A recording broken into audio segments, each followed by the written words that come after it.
സജി ചെറിയാൻ മാധ്യമങ്ങളോട് സംസാരിക്കുന്നു. തത്സമയ ദൃശ്യത്തിൽ. ഹേമ കമ്മിറ്റി റിപ്പോർട്ട് സർക്കാരിൽ ലഭിച്ചു കഴിഞ്ഞപ്പോൾ തന്നെ ആ റിപ്പോർട്ടിൽ പറഞ്ഞിരിക്കുന്ന തുടർ നടപടികൾ, സിനിമാ മേഖലയുമായി ബന്ധപ്പെട്ടുള്ള, സീരിയൽ മേഖലയുമായി ബന്ധപ്പെട്ടുള്ള തുടർ നടപടികൾ സ്വീകരിക്കുന്നതിന് വേണ്ടിയുള്ള ശ്രമമാണ് ഗവൺമെൻറ് നടത്തിയത്. റിപ്പോർട്ട് അതിനകത്ത് കൊടുത്തിട്ട മൊഴികളെല്ലാം അതിനകത്ത് വിശദമായി കമ്മിറ്റി പരിശോധിച്ച് രേഖപ്പെടുത്തിയിട്ടുണ്ടാകും.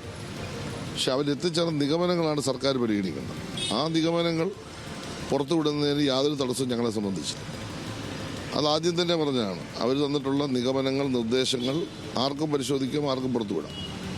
പക്ഷേ അതിനകത്തെ ചില മൊഴിഭാഗങ്ങളുണ്ട്. ആ ഭാഗങ്ങൾ ആരുടെയും പേര് പരാമർശിക്കുന്നില്ലെങ്കിലും വ്യക്തിയുടെ അവരുടെ സ്വാതന്ത്ര്യത്തെ ചോദ്യം ചെയ്യപ്പെടുന്ന രൂപത്തിലേക്ക് വേണമെങ്കിൽ അതിനെ നമുക്ക് ആ രൂപത്തിലേക്ക് നമുക്ക് വ്യാഖ്യാനിക്കാം. അങ്ങനെ ഇരിക്കുന്ന ഘട്ടത്തിലാണ് ചില ആളുകൾ വിവരാവകാശ കമ്മീഷൻ സമീപിക്കുന്നത്. വിവരാവകാശ കമ്മീഷൻ കുറച്ച് കാര്യങ്ങൾ മാറ്റിവെച്ച് ബാക്കിയുള്ള ഭാഗം പുറത്തുവിടണമെന്ന് ആവശ്യപ്പെട്ടു. അതിൽ വ്യക്തിയെ ഹരിക്കുന്ന കാര്യങ്ങൾ ഒഴിച്ചുള്ളത് പുറത്തുവിടാനാണ് പറഞ്ഞു. അതനുസരിച്ചുള്ള തയ്യാറെടുപ്പ് സ്റ്റേറ്റ് ഇൻഫർമേഷൻ ഓഫീസർ അവരാണ് ചെയ്യേണ്ടത്. അവർ തയ്യാറാക്കി ഇന്നത് പുറത്തുവിടാൻ വേണ്ടി നിശ്ചയിക്കപ്പെട്ട ദിവസമാണ്.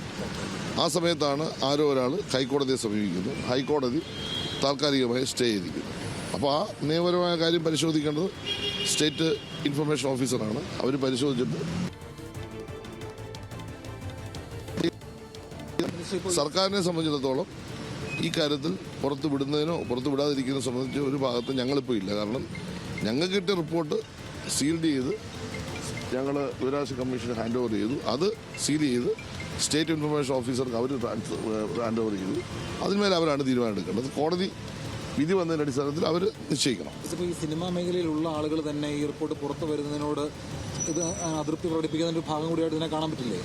ഇല്ല, അങ്ങനെ പറയാൻ പറ്റില്ല. എനിക്കറിയില്ല ആരാ കൊണ്ട് കൊടുത്തത്. ആരോ ഒരാൾ ഹൈക്കോടതിയെ സമീപിച്ചു. ഹൈക്കോടതി അത് പരിശോധിച്ചിട്ട് ഒരു ഉത്തരവ് പുറപ്പെടുവിച്ചിട്ടുണ്ട്. അത് കോടതിയാണ് പരിശോധിക്കേണ്ടത്. ഇതിലൊരു കാര്യം നമ്മളെല്ലാം മനസ്സിലാക്കേണ്ടത്, ഈ റിപ്പോർട്ടിനകത്ത് ചില ഭാഗങ്ങൾ, വളരെ ചെറിയ ഭാഗങ്ങൾ, ചില ആളുകൾ കൊടുത്ത മൊഴികൾ അവർ രേഖപ്പെടുത്തിയിട്ടുണ്ട്. ആ മൊഴികൾ ഒരു വ്യക്തിയെപ്പറ്റി പറഞ്ഞിട്ടില്ല എന്നാണ് ഞാൻ മനസ്സിലാക്കുന്നത് അങ്ങനെയാണ്. എന്നാൽ ആരെപ്പറ്റി വേണമെങ്കിൽ വ്യാഖ്യാനിക്കാം. അങ്ങനെ വ്യാഖ്യാനിച്ച് നാളെ നമ്മുടെ സമൂഹത്തിൽ മാന്യമായി ജീവിക്കുന്ന ആളുകളെ പറ്റി മോശത്തരം പറഞ്ഞ് എന്ത് ചെയ്യാൻ പറ്റും? അങ്ങനെ ഒരു സമൂഹമാണല്ലോ. നമ്മുടെ മാധ്യമങ്ങളൊക്കെ അതിനുവേണ്ടി ചിലപ്പോൾ നാളെ ഒരു പരിശ്രമം നടത്തി എന്ത് ചെയ്യും? അതുകൊണ്ടാണ് സംസ്ഥാന ഗവൺമെൻറ്റിൻ്റെ ഭാഗമെന്ന നിലയിൽ നിഗമനങ്ങളും നിർദ്ദേശങ്ങളും അത് കൊടുക്കുന്നതിന് നമുക്ക് തടസ്സമില്ല. അപ്പോൾ വിവരാവകാശ കമ്മീഷൻ്റെ മുമ്പാകെ പോയപ്പോൾ അവർ പറയുന്നു അതിൻ്റെ മനുഷ്യനെ ഹനിക്കുന്ന കാര്യങ്ങൾ ഒഴിച്ചുള്ളത് കൊടുക്കണം. അപ്പോൾ കൊടുക്കാൻ അവർ സ്റ്റേറ്റ് ഇൻഫർമേഷൻ ഓഫീസർ തയ്യാറായി. അപ്പോൾ നമ്മുടെ ജോലിയല്ല. അപ്പോൾ വേറൊരാൾ കോടതിയിൽ പോകുന്നു. കോടതി ഇപ്പോൾ ഒരു അഭിപ്രായം പറഞ്ഞിരിക്കുന്നു. ആ അടിസ്ഥാനത്തിൽ അവർ തീരുമാനിക്കട്ടെ എന്താ ചെയ്യുന്നത്. ഞങ്ങൾക്ക് ഇതേ സംബന്ധിച്ച് യാതൊരു പ്രശ്നമില്ല. കൊടുക്കുവോ കൊടുക്കാതിരിക്കുവോ എന്ന വിഷയം ഞങ്ങളെ സംബന്ധിച്ചിടത്തോളം ഇതിൽ പറഞ്ഞിട്ടുള്ള നിർദ്ദേശങ്ങളും നിഗമനങ്ങളും പരിശോധിക്കാൻ സിനിമ കോൺക്ലേവ് നടത്താൻ പോകുന്നു നവംബർ മാസത്തിൽ. അതിനുള്ള തയ്യാറെടുപ്പുകളുമായിട്ട് ഗവൺമെന്റ് മുന്നോട്ട് പോവുകയാണ്. സുതാര്യമാണ് നമ്മൾ പറയുകയും പക്ഷേ അവസാന നിമിഷം ഇത്തരത്തിലെങ്കിലും സ്റ്റേ വരികയും ചെയ്യുമ്പോൾ ഇതിനകത്ത് ആരേക്ക് ഭയപ്പെടുന്ന എന്തൊക്കെയുണ്ട് എന്നുള്ളത് കൂടെ അതെനിക്കറിയില്ല. അതിനെയും ഹൈക്കോടതി മുമ്പ് വന്നില്ല. ബഹുമാനപ്പെട്ട ഹൈക്കോടതി അത് വിശദമായി പരിശോധിക്കട്ടെ. പരിശോധിച്ചിട്ട് എന്തെങ്കിലും അതിനകത്ത് ഉണ്ടെങ്കിൽ അത് കോടതി കണ്ടെത്തി അത് സംബന്ധിച്ച് തീരുമാനം കോടതി പറയട്ടെ. നമുക്കായിട്ട് ഇനി അഭിപ്രായം പറയാൻ പറ്റത്തില്ല. കാരണം നമ്മുടെ മുമ്പിലേക്ക് റിപ്പോർട്ട് വന്ന് പോയി കഴിഞ്ഞു.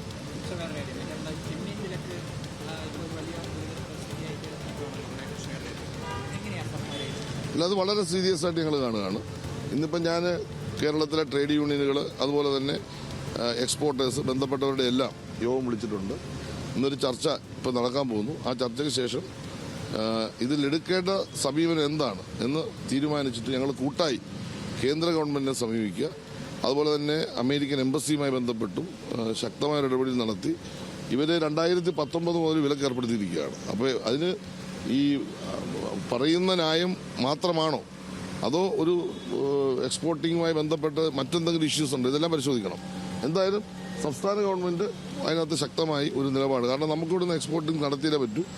നമുക്ക് നമ്മുടെ വ്യവസായം നിലനിൽക്കണം. ആ കാര്യത്തിൽ ഞങ്ങളുടെ ഒരു സമീപനം വളരെ സുതാര്യമായ ഒരു സമീപനമാണ്. അതാണ് ഇന്നിപ്പോൾ കൂടാൻ പോകുന്നത്.